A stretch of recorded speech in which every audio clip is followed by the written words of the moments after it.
Hello ladies and gentlemen, my name is Nyack the Hero, back again with another video, and today I bring to you guys a topic that I've wanted to do for a very long time, but due to laziness, I never got to fully do, and that is the original Getter from Ghetto Robo, the manga, versus the original Godzilla from the 1954 movie. And I find this to be a really interesting topic, as Ghetto Robo, at least the first part of the manga, is about the humans using the Ghetto Robo to fight the reptilians and the dinosaur empire. So I thought it would be a good scenario to see what if the dinosaur empire, for some reason, had the original 1954 Godzilla in their ranks.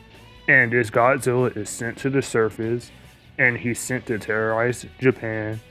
And of course, the Getter crew have to stop him. And honestly, would they even be able to stop him? Because I don't even see the original Godzilla get the respect that he deserves. So I feel like it will be a great video and a great scenario to see how strong is he and does he hold up to the Getter team. So without further ado, let's go ahead and get this video started. And first, I'm going to be starting to talk about the original Godzilla. To get things started about the original Godzilla, before I start talking about his powers and ability, I'll go over an extremely brief character summary of who he is and obviously like what his history is. The original is from a race of other Godzillas until the Japanese used bomb testing and killed off the rest of the Godzillas, to whereas he rose from the water and he saw a boat coming and he terrorized the boat, saw where it came from, and then he started terrorizing Japan for revenge. And of course, throughout the events of the movie, this Godzilla was eventually killed by the oxygen destroyer. Now that we have the brief history out of the way, let's go ahead and start moving into how strong is this original Godzilla is. To get things started about the strength of durability of this Godzilla, throughout the entire movie of the original film, we saw that this Godzilla was an absolute tank of a monster, being able to completely no-sell things such as missiles from tanks, jet missiles, 10,000 volts of electricity, implied to like tank like nuclear bombs, etc. This Godzilla just shrugged all of that off without any sign of damage whatsoever, and consistently went throughout the entire movie as the god tier in his verse until the oxygen destroyer got around his durability by using its special properties of which it was made for. Getting into the attack potency of this Godzilla is relatively simple. During a part of the movie, he uses atomic breath in the ocean, and you see that he actually boiled a large area of this ocean, and there is a calc for it that got to 11 megatons of TNT, which is extremely impressive. That is pretty deep into city level, if I recall. And Godzilla's durability would of course scale to this also, because he was directly in the epicenter of this when he used his attack. And I know a lot of people try to debunk this by saying that, oh, this would just be heat resistance. But what they fail to realize is that the heat is still releasing energy. The heat is still giving out energy for Godzilla to tank himself. Like if your body is durable enough, it's going to resist the heat, because the heat's all it is just giving out a continuous release of energy. And Godzilla no-selled this. His durability completely scales above his attack potency. He was perfectly fine being in it, and he completely arose from the water. Like, there's just no issue for this Godzilla. Getting into speed for this Godzilla is kind of wonky, because the best that we have for this Godzilla in speed is the fact that he was fighting jets. And unlike most of the Godzillas in other films, this Godzilla struggled to actually react to these jets, and he actually didn't even manage to catch one of them. He did get very close, however, But the matter of the fact is that he barely scales to transonic speeds. He doesn't even scale to the full transonic speed because he failed to actually attack any of the jets and he was struggling to do it. Maybe it was because of his reach and he didn't use his atomic breath, which probably would have changed things as the atomic breath can easily reach multiple ranges, like of tens of meters, causing big explosions. But the actual Godzilla's movement speed and combat speed and reaction time speed isn't very high per se. Transonic is good for its time, but it's lacking and because he just doesn't scale to the full speed of these jets. So moving on to the other types of things that this Godzilla has, we have this most famous technique, which is the atomic breath. The atomic breath has a very wide radius that's able to cover multiple tens of meters. It causes big explosions whenever it does hit the ground. It's a very potent attack as it is city level, comfortably into city level.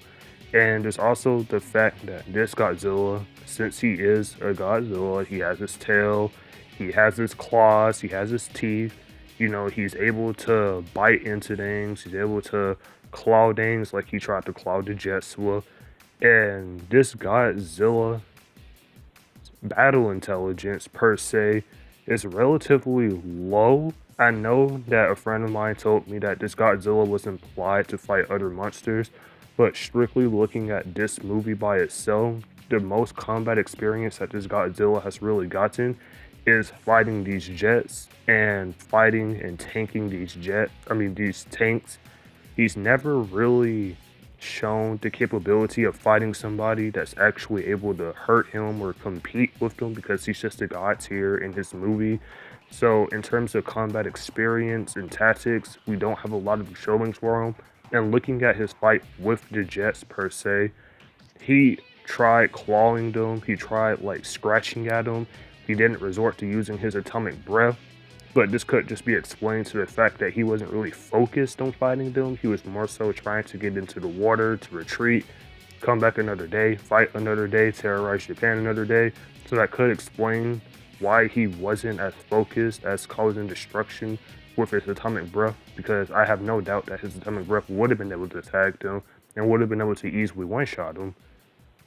But the last thing that this Godzilla has I like to talk about is his lifting strength, which comes from him just tearing this bridge, which comes out to be class K in lifting strength, which is impressive, honestly.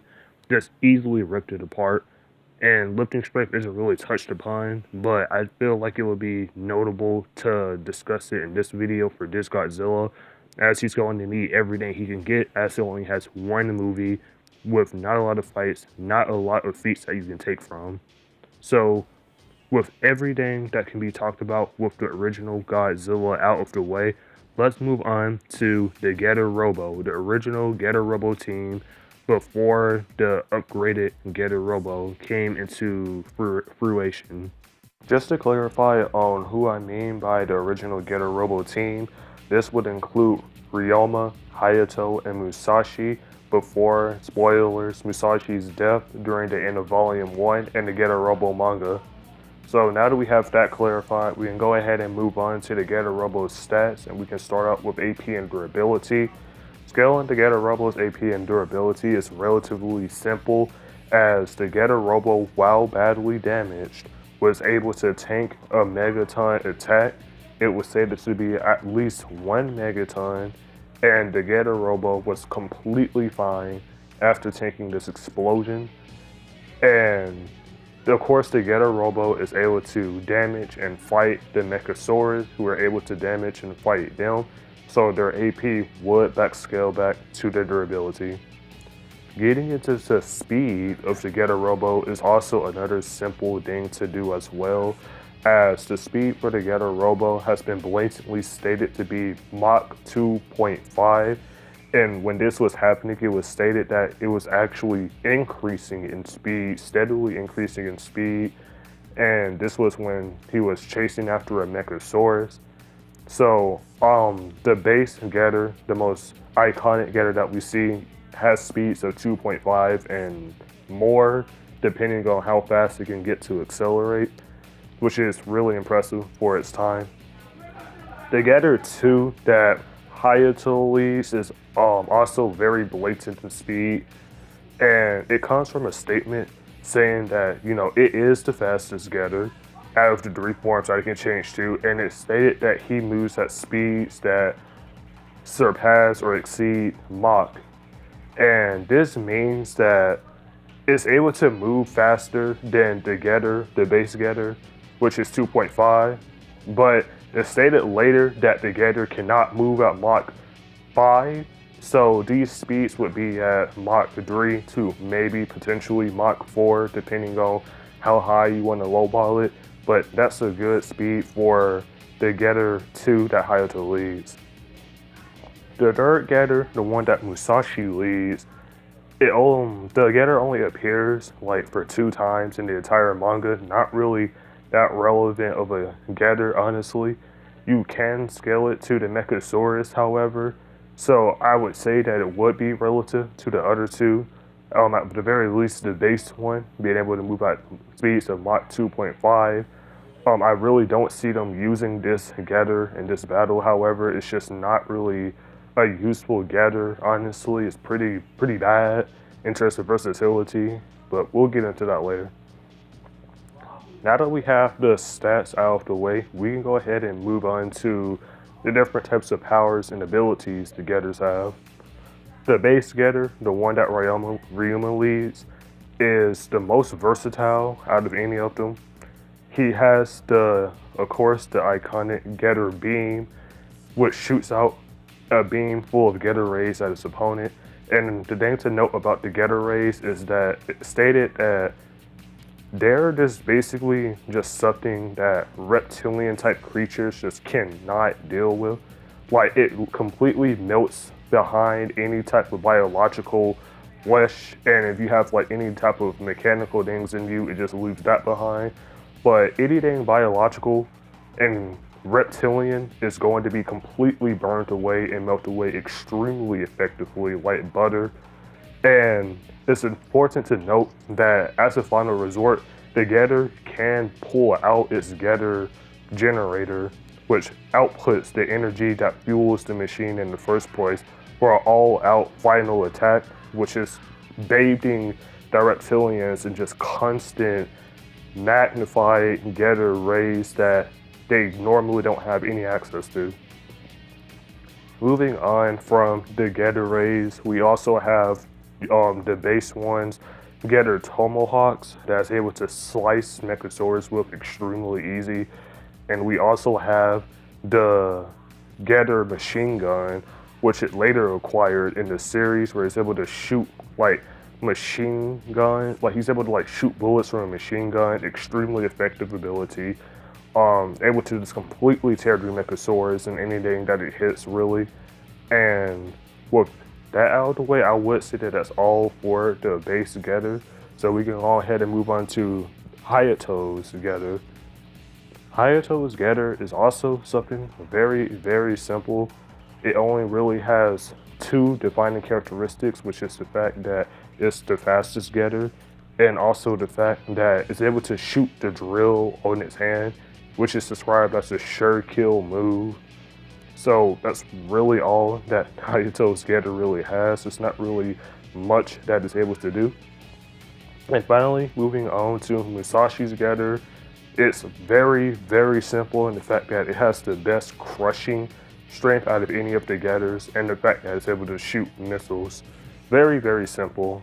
They don't really have that many things that are really, really helpful. There's also the fact that the base getter does have the getter wing, which can shield it from attacks, like he used to dampen the energy that was going to overload them. And other than that, I would really say that that's all that they have, other than basic uses such as, they can fly. The base getter and Hayato, they can fly.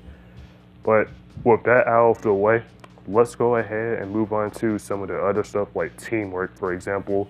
and some other characteristics that all of the Getters have. Talking about the Ghetto Robo's teamwork is a very simple thing to do.